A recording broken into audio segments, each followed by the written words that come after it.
In the previous chapters, Lena has touched on the subject of money a little bit already. Just to recap, Marx says that exchange led to an emergence of a universal equivalent. That is a commodity that I can use to buy any other commodity. I can, for example, use gold to buy a lot of different things. That universal equivalent took the money form. In this chapter, we're going to take a closer look at that money form. First of all, money plays two main roles. It is a measure of value. In this role, it represents socially necessary labor time, and it makes the process of exchange much easier and thereby moves vast amounts of commodities around. According to Marx, these roles can be contradictory. A common money commodity, gold, can be very good at being a measurement of value, since it is easily measurable and doesn't decay. Additionally, it can be stored forever. But it can at the same time be a terrible medium of exchange. Going to the grocery store and paying with tiny bits of gold would be terribly difficult. Just a quick side note, Marx loves uncovering contradictions, and you'll see him do this a lot in this chapter. This chapter is split up in 3 sections. Section 1 about money as a measure of value, Section 2 about money as a means of circulation or exchange, and Section 3 where Marx sort of combines those two and talks about money in general. Let's jump into Section 1 about money as a measure of value. Value is commonly measured with prices. Marx says, however, that prices aren't real in a scientific sense. They're simply a result of me imagining that I'll get a certain amount of money for a product and accordingly putting a price tag on it, which is my ideal price. The money that I'll actually get at the market for my product is what Marx calls the real price. My ideal price and the real price I can realize can greatly diverge depending on how many other people are selling the same or a similar commodity at the market. So the real price is sort of an average price of what will actually be achieved on a particular day at the market. This is determined by supply and demand and leads to an equilibrium point. Now, if this sounds suspiciously like Marx is just kind of agreeing with classical economists like Adam Smith or David Ricardo, simply repeating a theory, that's because he is. In fact, if you watch our videos of The Wealth of Nations by Adam Smith, you will find a lot of the same theories about money and supply and demand. Marx does this with intent. Rather than outright deny or debunk their postulates, Marx accepts their thesis in order to show that these economists were wrong even in their own terms. In contrast to classical economists, Marx questions the explanatory power of supply and demand at the equilibrium. He doesn't think that supply and demand sufficiently explain why a t-shirt on average costs less than a pair of shoes. Now Marx goes on to uncover another contradiction. The price of something can often contradict its value. Dinge, die an und für sich keine Waren sind, zum Beispiel Gewissen, Ehren und so weiter. Hold on, I should probably use the English version. Things which in of themselves are not commodities, such as conscience, honor, etc., can be offered for sale by their holders and thus acquire the form of commodities through their price. Hence, a thing can, formally speaking, have a price without having a value.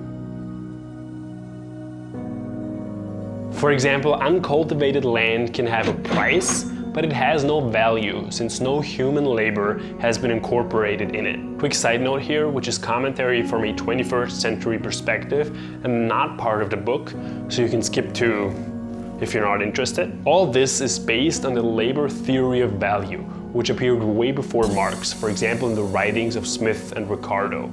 And Marx's version states that the amount of socially necessary labor time determines value. This is kind of what Lena talked about in the previous chapters. This theory has been highly criticized, and most contemporary economists, including some Marxist economists, have moved on from it. It is, however, very important to note that the labor theory of value was widely accepted at the time Marx was writing, so it's not really strange that he would build on it. In order to understand Marx as he would have wanted to be understood, we have to bear with him on this one. Back to the chapter. Marx says that the incongruity between value and prices is what makes the forces of supply and demand possible. Prices have to be able to deviate from value because value is a constant and prices need to be changing in order to have a process where supply and demand equilibrate prices. Prices don't just fluctuate due to supply and demand though. Because our money commodity, which in this case is gold but can really be anything at all, can also fluctuate in price, the prices of other commodities fluctuate as well. For example, the discovery of gold in the Americas greatly increased the price by flooding the market with new gold. While this influences absolute prices, it doesn't influence relative values of commodities. If we go from a bike being worth 1 pound of gold and a car being worth 2 pounds of gold, to a bike being worth 2 pounds of gold and a car being worth 4 pounds of gold, the car is still worth twice of what the bike is worth. This number, 2 pounds, 4 pounds, etc., is what Marx calls the price form of a commodity, essentially its exchange value. Alright, now to section 2 about money as a means of circulation or exchange. Exchange is a transaction in which value changes its appearance. Marx calls this the CMC relation. From a commodity into money, and then from money into a commodity. There are two actions here.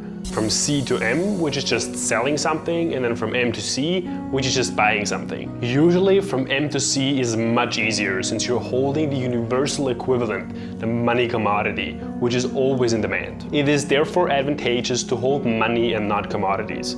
Here Marx directly attacks Say's law, which states that there can be no overproduction because every purchase is a sale and every sale is a purchase. No one can sell unless someone else purchases, but no one directly needs to purchase just because someone has sold. Marx will continue to criticize Say in section 3 of this chapter. Now Marx dives into how money circulates in our economy, and he gives us two expressions for this. From money to a commodity, and then from a commodity to more money, which is simply I have a bunch of money, I buy commodities and I get more money for those commodities, which is essentially what happens on an individual level. And that money is equal to prices times quantity divided by velocity, which means that money equals prices times the amount of goods sold divided by the velocity of money, which is how often money changes hands in a certain period of time. The second expression is essentially the quantity theory of money, which Marx interpreted quite differently than the classical economists. While classical economists thought that the amount of money determines prices, Marx believed that the prices were at the equilibrium point determined by socially necessary labor time, and therefore so was the amount of money. Alright, if you feel betrayed because Marx promised us revolutionary ideas and essentially has us doing math now, bear with me. These first 3 chapters are very dry because Marx kind of lays out his foundations, but it will get better, I promise. Also, if you haven't completely wrapped your head around the quantity theory of value, Wikipedia does a very good job at explaining this, and we'll put a link to this in the description. In the previous 2 sections, Marx discussed the incongruities between value and price and talked about money as an instrument of exchange. Now, in section 3, he brings all of this together and says that even though money plays these different roles, there is still only one money. Money. Marx takes a look at the phenomena of hoarding money, which directly contradicts Say's law, but happens nevertheless. Always a big problem when reality doesn't play along with your theories. So why would people hoard money? Well, first of all, there is power in money, and that is obviously desirable. And secondly, it is to some degree socially necessary. This is something that every one of us is very familiar with. My paycheck doesn't come exactly at the time that I want to buy something. So I obviously have to have a certain amount of money on hand to satisfy day-to-day needs. And we can take this even further. If you're thinking about buying a house, you will have to hoard some money first in order to be able to make a down payment. That, combined with the fact that there is social power in money, leads to people hoarding large sums of money. Money itself is a commodity, an external object, capable of becoming the private property of any individual. Thus, social power becomes the private power of private persons. This limitless possibility to accumulate power incentivizes people to hoard money. Now Marx talks about money as a means of payment. If I don't have enough money to meet my day-to-day needs, I can simply not pay at the moment I'm buying stuff, but pay at a later date, writing down what I owe each person in a ledger. Credit cards essentially make this process much easier, since you only owe to one institution, the bank. Leaving credit cards aside, in this scenario, the seller becomes a creditor and the buyer becomes a debtor. As a creditor, I will only give you money if you pay me back more than I originally gave you. Otherwise, why would I do it? I am now not using my money to get commodities. I'm using my money to get more money. This is a very crucial point in Das Kapital, because this is where capital emerges through circulation. Marx makes an important distinction here. Money isn't the same as capital, and a society that uses money isn't necessarily a capitalist society. If I use money to get commodities, this money isn't necessarily capital. If I use money to get more money, it is. Let's now talk about universal money, global money, so to say. Marx says that countries all over the world need gold and silver reserves in order to operate their currencies. Why that is actually explained in chapter 2 of book 2 of The Wealth of Nations by Adam Smith, and Marx even references Adam Smith here, so go check it out if you want to learn more about this topic. In any case, the countries in which the bourgeois form of production is developed to a certain extent limit the hoarding of money in banks. Marx remarks